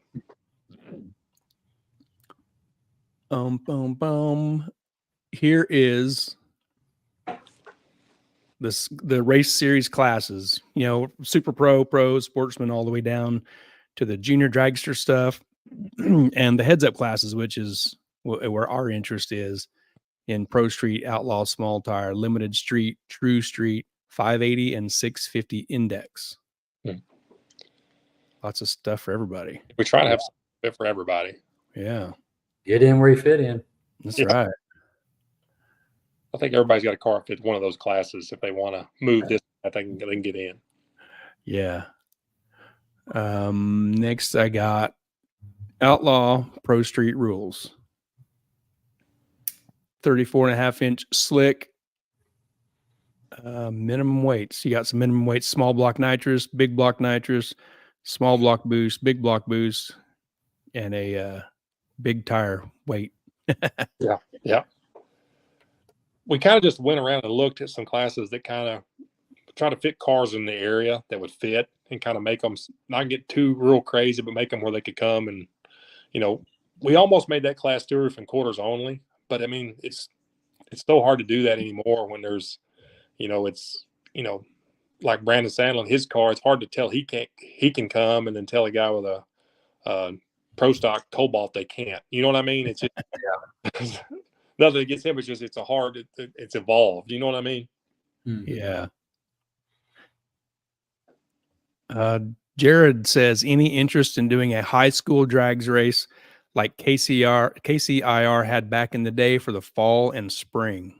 Yeah, we've talked about that. We're possibly going to try to do something that in the fall, but like I said, it might be next spring. But if we could find a way to fit it in this year, we'd do it. And as we, there's some dates and some other days, a Friday here, a Saturday there, or a Wednesday night here. We might add some stuff, but we was kind of at the point we wanted to kind of under promise and then overachieve, or, over promise and underachieve. You know what I mean? Yeah. Yeah. Under promise and over deliver. Yep. That's right. Next we got Outlaw Small Tire Rules. 29.5 10.5 slick or smaller, pro bracket radial allowed, plus or minus 4 inches factory wheelbase, no wheelie bars, imports exempt. We know there's one car for that. I think that's a little black rotary car. Yep. No external weight ballast and no weight minimum. Yep. That's your class. No, never mind. That's not your class, Rodney. Well, it depends on a couple things, right? Sure. Depends on what you do to your car. Got the pro brackets. Right. That's kind of that class. There's so many of those outlaw no prep stuff. A lot of those cars will fit into that class and can run. You know what I mean? Yeah. And most of those guys have twin turbo big blocks and everything else. And big pro charges. It gives them a place to come race. Yeah. Yep. That'd be a fast field right there. Fast cars. Yeah. This will be a fun class right here. We're keeping an eye on this. Limited Street. There you go, Rodney. Yep. This is what I was looking at. And that's the class got everybody all spun out and mad. Yes. And the that turbo size and all that. Yeah. wasn't the intention. We kind of want to do something similar to the PDRA Super Street, but we didn't want to make it just like that because the rules it would kick out so many people around here. You know what I mean? And we don't want them to spend 45 minutes each car in tech after they go through normal tech going through our tech. You know what I mean? Mm-hmm. And so we kind of try to put some basic rules out there, and I get it, but people don't want to change their cars up and this and that. But if we don't, I got a feeling they get out of control and we won't be able to back up. You know what I mean? Yeah. I mean, because you talk, I don't know if y'all ran the Vamp series that was big around here in the old KCR days. Yeah. I talked to Dave, and Dave said the number one thing he wished he would have done would be more rules, because in the long term, it kills the car count. You know what I mean? You follow the Titans 10.5 series at all? Yeah. You see the little limited tire or limited street they put in this year? Yeah. And it's basically just, if you run a big block, you can nitrous, you can run anything. No boost allowed if you're a big block. That's kind of the rules they put together around that. Yeah. And because even for me looking at this, there would be a turbo change. 88 nowadays, you can almost get that from Ford. Yeah. The factory. Yeah. And one thing we're talking about doing it. So my dad runs at Southeastern Gassers, and it's been pretty successful. And they have a deal if within 7% of the record, you don't have to go across the scales, which we did that for this class. But I think we're going to do something similar in the turbo size and everything else size until you go and maybe amend that rule. So if you don't go within whatever the record is, I think we set the record at 462 or something, just to kind of start out just for a reference. So it'd be like 490. If you didn't go quicker than that, you don't have to apply for any rules. No ways, no turbos, no nothing. But to keep sandbagging, if you go up there and win first round and go faster than that, you got to pass tech to get the round win. And it sounds kind of crazy, but that Gassers does it, and it really helps the people that I don't want to go out and penalize somebody that has a big turbo on a cheaper engine combination, and they bought this or that. I don't want to have to go out and buy a new turbo or this and that. Right. They get their car worked out. Once they want to play and they see if they like this class racing stuff, they can make the change at the time. But at least in the meantime, they can come play and have a good time. Yeah, that's a good idea. Actually, I like that. I mean, and we thought about doing a reducer size for the turbos, but that's it's so hard to police. With the whole step compressor wheel and everything, and there's a lot of ways around that. What I mean? And so we're going to make a change to that class, kind of open up where more people can race. We're just going to try to do it the right way where it don't get out of control. Yeah. Is the single? Oh, go ahead, Rod. No, just staying with this for a second. I see it says no radials, and Gary and I talked about this offline too. And and it's not a problem, but just putting it out there for the viewers here. So you cannot bring a radial to this. Not in this. No, it's slicks only. Yeah. So let's talk about that. What's the thought process there? I mean, if a person just wants to come and race, he runs 5.0s, make him buy tires. Yeah. Well, the thing is though, if he, the radial stuff, if the track gets good at night, it's going to become a real good advantage. Okay.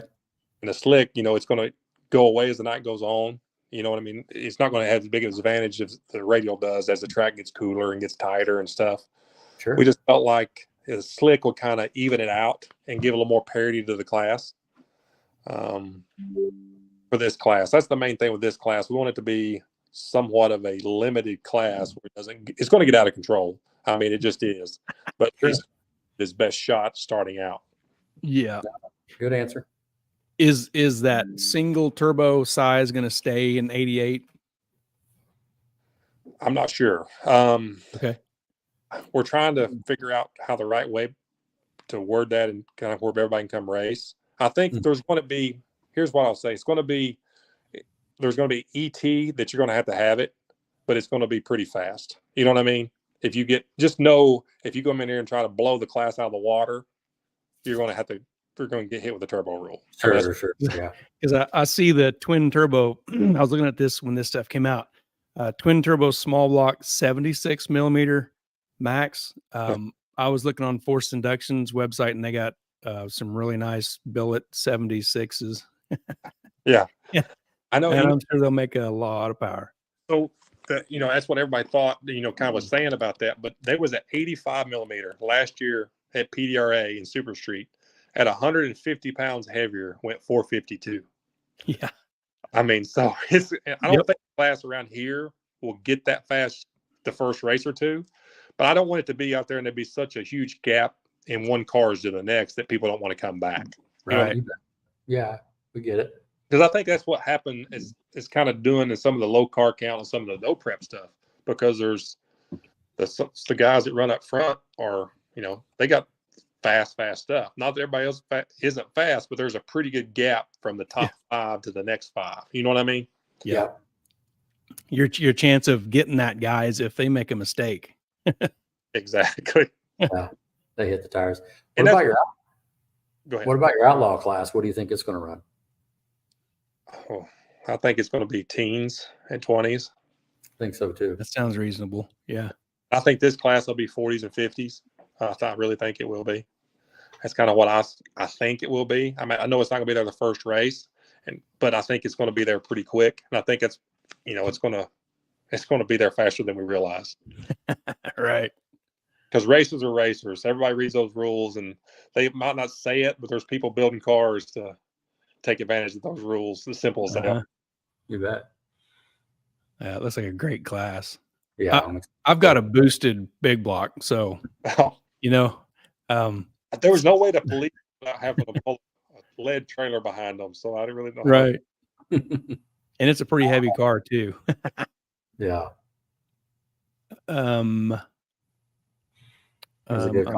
This is our local. Where's she at? Right here. This is our local photographer lady, Tracy Lynn. She says, "Who can photographers contact for media passes to the events?" That would call the track number there, and Crystal will probably take care of you, or if not, Emily will take care of you. Cool. There you go, Tracy. I know some people have reached out before opening weekend, and they didn't get back to everybody. But we didn't have a timing system functionally working and scoreboards working until Thursday, so we were kind of swinging ducking. Sure. Don McGinnis says schedule Sega. Southeast Gasser is that what that is? Yeah, we're trying. So they don't travel very far, and I reached out to Leslie Horn, who's the kind of owner of that, and we're looking to do something in 2025.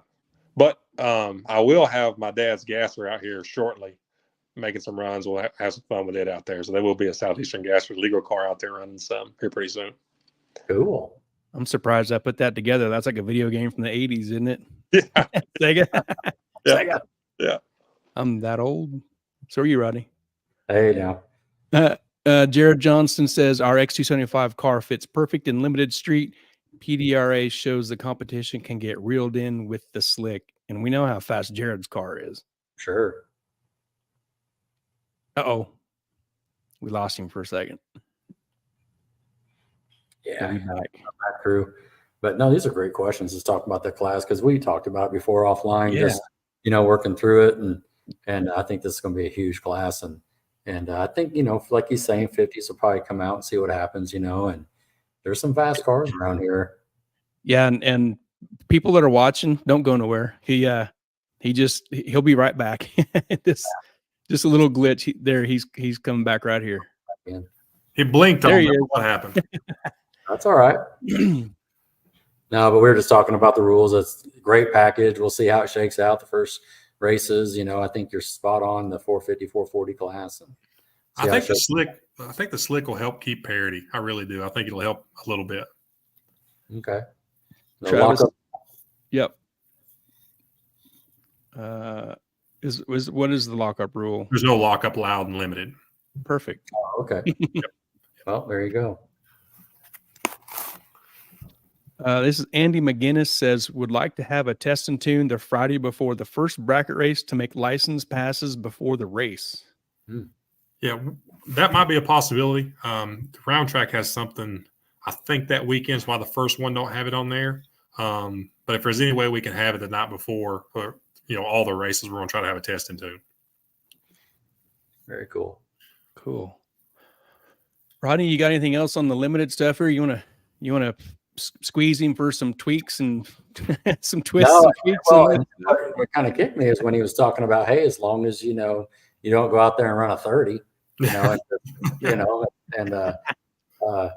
mean, not to say anybody's gonna sandbag, but I get what he's saying there, so you don't have to spend much money. I actually think the tire rule will also come in play, like you're talking about. And that's why I brought it up there with no radials, because you're right. When the track gets tight and cools off, it's going to be an advantage. Yeah. Yeah, it's going to be a great class. Yeah. Super excited. A couple more comments here. Oh, geez. Never mind. Here is True Street. Everybody kind of knows how True Street works. Vehicle registration, proof of insurance, must be steel unless factory fiberglass, except bumpers and hood. Just probably pretty standard stuff there. 275 DOT, radial or smaller. Gas or E85. Methanol is not permitted. All righty. 3,150 pounds weight minimum. And we're going to kind of do something on the cruise on that deal. It's going to have a 60 mile, around this 60 mile. The last rules we put out was plus or minus 60 mile cruise. And we're going to kind of do with some of our sponsors from the track. We're going to kind of have you go by the front of their businesses and stuff to take pictures there and stuff. So it kind of going to work out good for our sponsors and stuff. But we're going to kind of make 1 week you might have to drive along the highway. 1 week you might not have to drive through some back roads. We're going to kind of mix it up and kind of make it, kind of where there's no sandbagging there either if we can keep from it. Heck yeah, that's pretty cool. Yeah. Chase cars, trailers, and extra fuel are not permitted. Once completed, cars will go directly to the staging lanes for chip draw and eliminations. And so is it all chip draw from then on, or? Yes, that class will be chip draw. Yep. So that class will have a time trial on like the Friday night of the race.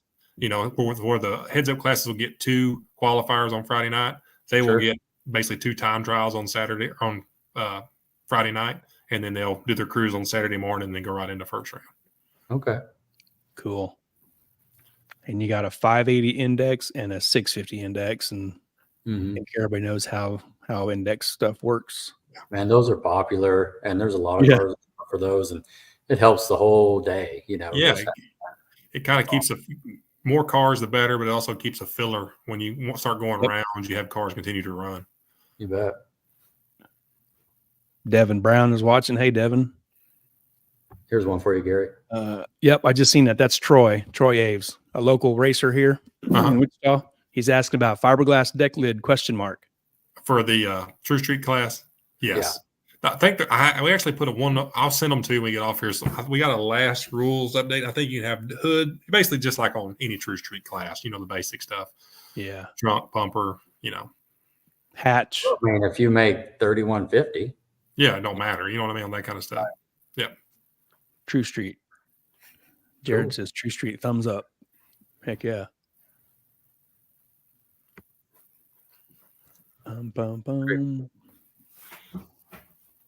That's it for the rules. Cool. Oh, yeah. We're going to try to adjust that limited class. I think everything else is pretty self-explanatory. Make a few little adjustments to limited track class, trying to make it where more people can run it without changing their combos up, but maybe have an ET. So once it gets out of once you go this fast, it's going to start tightening up for you. Yeah. No, we get it. This is Devin Brown. He says, "What's up, fellas? Looking forward to checking out the new facility." You gonna be there this weekend, Devin? That's where we're gonna be. We signed up. Cool. Yep, that's where we'll be.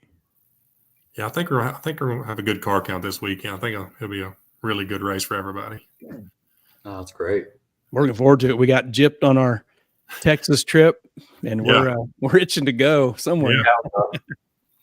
Heck, we're gonna save like 4 hours of travel, even, or maybe 3. Yes. It's gonna be great. Yep. Our buddy Tim Webb and Chopper and them guys from Topeka will be there, and a couple Wichita cars will be there. Is Cameron going, Rodney?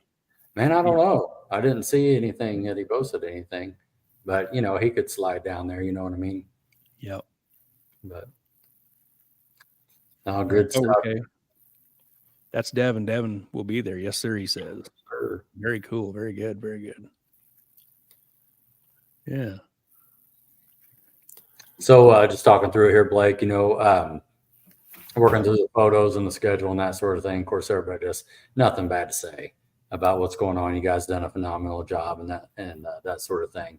Looking back, you know, April 6th, I think the date was when you guys broke ground, and here it is, you know, 53 weeks later. I mean, it's just incredible, you know.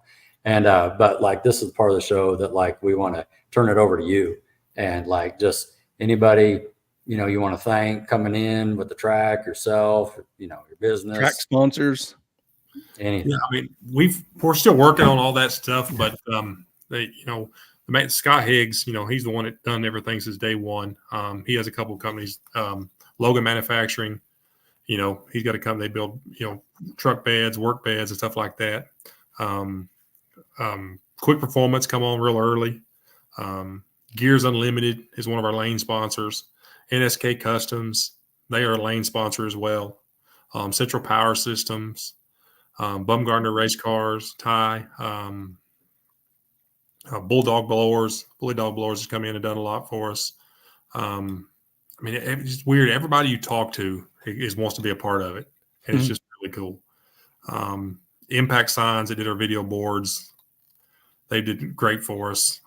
Superior Asphalt did the asphalt originally. Will Pave come into all their pits and stuff. He's got a lot of stuff for us. Like I said, Cat Excavating. I mean, KC Structural Steel that done our tower. Just everybody's come in as they wanted this racetrack and been passionate about it as much as we are. And it just, I think that's how it got done so quick as it did. You know, it's just everybody was wanting it and passionate about it, and they worked hard and found a way to get it done. Yeah. Superior Electric done all our electrical work. They were at the racetrack all weekend with us this whole weekend, just making sure we didn't have problems. He had guys there on Sunday, Friday, Saturday, Sunday, just working through everything. I mean, you know how it is nowadays. Not many companies will do that anymore. You know, that's how dedicated everybody was that did this. Awesome. I mean, we were lucky. We just, everybody come in and did their part. I think that's how it got done. I mean, NHRA come out this weekend and helped with chassis certs and things like that, because, you know, a lot of people didn't have chassis certs because, you know, they hadn't been racing or had been running, you know, WDRA or anything else. They come in and helped out. I mean, it's just been really, really good. I can't say enough about it. And like I said, Mark Mickey and his guys come down and help for 2 weeks on getting the track prepped and cutting tires and helping all our guys and all our staff. That I just can't say enough about our staff. That everybody come in. All of us had never been in one place before we showed up on Thursday and started working together. And everybody just come in. I mean, Tammy that does our front gate. I mean, everybody had good attitudes, and just we all worked together and did really well. I mean, even like Chris Grafton that he's a lot of street racing, does that Wyco racing. He come out and volunteered his time on Sunday, him and his girlfriend, to help pair cars, because I hadn't a lot of experience doing chip draw and stuff like that. I mean, they come in and did that. I mean, Robin Roberts stepped up and come in and helped us do the purse for the first race. I mean, just everybody's come in and just done above and beyond what we ever could ask for. Yeah, that's great energy. Great energy. And you could tell it at the track over the weekend. I mean, that energy was just, everybody had that same fire. You know, they wanted to be there, and they wanted to be a part of it. So, yeah. Well, and this is the story. You know, usually it's the story that, you know, hey, another one closed. KCIR Peak is going. And so for this local deal to hear Flying H is going to have a racetrack, I mean, it's like, what? Yeah. And that's just great. The Kansas City area without a track for 13 and a half years. Whatever. 12 and a half years, whatever. Well, it's like everybody had their tools ready to go to work. Exactly. And, you know, I got to say, like our customers at my shop, Mayberry Motorsports is my shop, me and Tom have, and our customers were understanding, you know, because some things have took longer than they should just because we've been busy doing this or that. We closed the shop down. Tom went out. Tom worked staging lanes and, you know, did stuff over the weekend to help us out, you know, because he's run Top Sportsman and stuff, and, you know, he's got a small tire car as well. He's raced for years, and there's not a lot of people when we're learning, a lot of people with racing experience willing to work at the track. Everybody with racing experience is still racing. So Tom come in and helped us, you know, work staging lanes, and because he knew how to pair cars. I mean, we can train somebody to pair cars, but we were on the fly. We needed somebody at least knew what they were doing before we got there. So it's just, that's down to every detail. Everybody has stood up. Cool. Here's I want to catch this from Devin. This is Devin Brown. He says you're allowing NHRA certification passes this next weekend. Meaning for license and stuff. Yeah. What he's asking. Yeah. NHRA certification. Yeah, we'll have all the forms and everything out there to get whatever they need. Passes. Yeah. Here's some good feedback right here. Flying H's drag racing history. That's Mark Westmoreland, local guy. Flying H's drag racing history in the making. Everyone is passionate about making it happen. So very awesome. Yeah, that's great. Yeah. I mean, all our families involved. My wife and Mel and my little girl was out taking drinks and stuff to our workers and stuff. I mean, everybody is all in and it's showing. We just keep that attitude and keep pushing forward that way. It can't help but be successful. I don't feel like. That's cool. Good stuff. Well, we appreciate you coming on. This is awesome. We wanted to do it like this with the photos and stuff. I know we wanted to come on about a month ago, and we this has just even worked out even better. You know what I mean? After christening, we're going up next weekend. I mean, absolutely. Yeah, I think it's going to be great. I look forward to it. Yeah. No. Very good. Very good. Yeah, it's not very often that you get to go to a brand new track, right? It's just a few weeks old. I know. I mean, when I pull in the gate, I pulled in today to go out there and work a little while, and it still don't even seem real. It's actually there because how many times we run that gate, it didn't feel like we got a lot done, and just to see it come to this point, y'all see it and you come in there. I think it's really going to be something because it's not done, but you can see where it's headed. You know what I mean? And I think it's going to be really, really something we're all proud of. That's a good point. You're just talking about, because I'm sure there was weeks or months where you went in and out, but like you had nothing to show for it. Yeah. And it just seemed like at the 10th month, it just started coming together. Or it steadily moved on. I mean, we had to wait for weather to pour the concrete because it was hot. We got the asphalt done and everything, but that wait for it felt like 6 months, which was really 2 for the concrete to go down because they needed to get it certain temperature to pour it, and you had to be wet for 12 days. I mean, that thing had running water. I mean, the people that come in AW Oaks, they knew what they were doing. They come in, they knew how this thing needed to be poured, and Kurt had worked with these guys, and that process waiting for the concrete felt like it was years. I mean, it was just, but it really turned out great. That's awesome. And Mark Westmoreland also says, just to verify, it's an NHRA track. Yes. Right. Yep. Cool, Very good.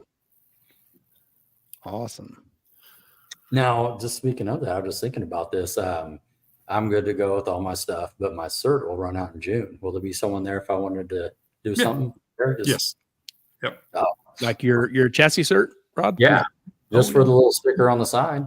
That'd be a great time to do that. Yeah. I'm already there. We had 3 or 4 guys out there doing it last weekend, but I've got somebody lined up to be here this weekend, so we should be good on all that. Yeah. Good. I'll bring. We try to make it because you get a little break, not having them come to you. So we thought for at least for the first few weeks, we can at least try to save you a little bit. There you go. Good thinking, Rod. Good job. Hey. All right. Show's over. So you go to Kansas City to get your chassis certed and a brace breaks out. Yeah, there you go. All right. Get to talk to the VP. I mean, how's it? Yeah, and Blake gives us the grand tour. Yeah, man. Absolutely. Yeah. Can't beat that deal. No kidding. That's great. Gary, how you looking over there? Good. We're caught up on comments, and the stuff I had written down is all pretty much nailed down. Right on. Well, Blake, any final thoughts for you? Any thoughts before we go on? Because we usually go to about the 2-hour mark, so we're at 1:48. So I don't think so. Timing. I don't think so, but I just be thinking. Anybody I forgot that did a lot for us. If I missed them, I apologize. But Sure. Just again, thanks to all our staff and everybody that's had any part of this whole project, and thanks to our racers that kind of kept believing in us and come out and support and just keep supporting it, and we'll grow and we'll make this what we all envision, a really good place for everybody. That's great. Cool. I'm excited to go up there and check it out for real. Yep. Me too. Let's go now. Let's go. You ready? Let's go. Probably got a key. Go Yeah. right ahead. We can turn the lights on. Let's go. Yep. Their comment here. Great. No, that's a good point too. I got my K tag. Yeah. Don McGinnis says, need to make sure I keep my K tag paid up. Exactly. I think it's always paid up. You just got to pay your bill. Right? There you go. Hey, They send it They to don't you. charge you to not use it. Yeah, that's it. Don't give them no ideas. Holy crap. All right, all right. All right. Well, Man. thank you guys for having us, for sure, having me on here for sure. We appreciate it. Thanks for coming on. I'm glad it worked out. Yep. My good. Great job. Yep. We really appreciate your time tonight, Blake. I can't wait to meet you this weekend. Yep, sounds good. Thank you, guys. Yes, sir. All right. Thank Have you. a good one. You too. See you in a few days, Blake. Take All right, care. we'll see you guys. Thank you. All right. Thank you. All right. Good interview. A lot Man, of good that was- stuff. Super Yeah. excited this weekend. Car's ready. We'll have to just roll out Friday morning. Yep. That's I awesome. see Ron Rich is watching. He's Any out owner, floating, he's out floating on a boat somewhere, and here he's can't miss he's, the show. You know, he needs to priority. pay attention to his boat. That's right. The captain's driving. That's right. Captain's in charge. Awesome. Since we have 43, and it looks like they're following 43 on here. I made a note of this on the podcast group page. This is the last live that will run through the podcast group page. Facebook is killing that deal, and I don't see a way around it yet. Maybe something will happen in the future, but we're going to keep on that. We're going to post a link to the YouTube channel and our profile pages. So if you're watching through there, you can still get to it, or hit our YouTube channel, subscribe, or you'll still see it through our profile. So you'll be able to find it. It's just not going to hit live on the group page. So No, that's a good point. just Thanks for want to bringing that up. put that out. Yeah. Kind of stinks because it works really good. There's 10 people watching on that group page right now. There So you go. Right. yeah, kind of stinks, but we'll get around it. Yeah. Want to circle back to those other postings too. I got some feedback from Tracy Lynn. You want to put those back up? We can start with the first picture. Yep. I mean, the stuff we started with. Yeah. Maybe So just everybody that's still on, got 38 here, just talking about it, this morning or on Saturday morning. And I got with Whitney today. And so any kind of, this is talking about Flip Williams. I think everybody knows what's going on there. And got some calls to me personally, just talking through it, and talked with Whitney about it. And so any kind of business that we need to do with the family, reach out to this email right here at flipomatic1320@gmail.com. Just, put your name, put your contact information and what you have in the shop. They're tomorrow, they're actually putting Flip's mother-in-law, Melissa's mother, to rest. That was part of the plan before the incident happened on Saturday morning. And then as soon as they get done with that on Monday, then they'll concentrate on the next phase of with Flip, Michelle, or Melissa, and Flip's mother. So just give them a little bit of time, but go ahead and fill this out, flipomatic1320@gmail.com to get your information, and just, Rodney Dow, contact information. Hey, you got my Power Glide in there, whatever it is. And they'll work through you. They got some good people around them that'll get through everything. If you go over there right now, you're not going to get in the shop. I'm just telling you. You can go over there and talk to them. They welcome people to come out, go to the house to the south. That's Tim's house. And so you can go to that house. Don't go to the house to the north. Don't go over there and take any pictures or anything like that. And then let's go to the next one, Gary. Did get confirmation also with the Cash App account. It is the $ Williams Memorial 2024 there at the bottom. So that's the $ capital W Williams capital M Memorial 2024 if you want to use the Cash App.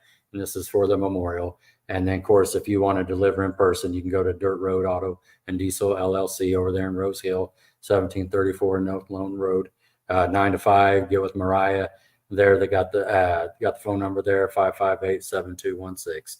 So just helping out the family. Love to donate. I know I will be. And so I just want to catch that back up on the backside of tonight's show. Right on. Good info. All right. And for me, on my notes and everything, Gary, I got everything, handled. I know you had your pictures. I don't know if you have anything else. I know we're going to do one more little thing to remember Mr. Flip. And so, Yep. I'm good on my end. all right. Yep. I'm on my end. What's that? I'm good on my end. Okay. We're gonna shut this off. Let me get to the bottom of this. We're gonna end this with Flip for the last 10, 15 seconds, however long, 15 seconds probably. Flip on the screen, and the last few seconds of the show in silence in remembrance of Flip. And that's how we'll end the show. You ready to go, Rod? All right.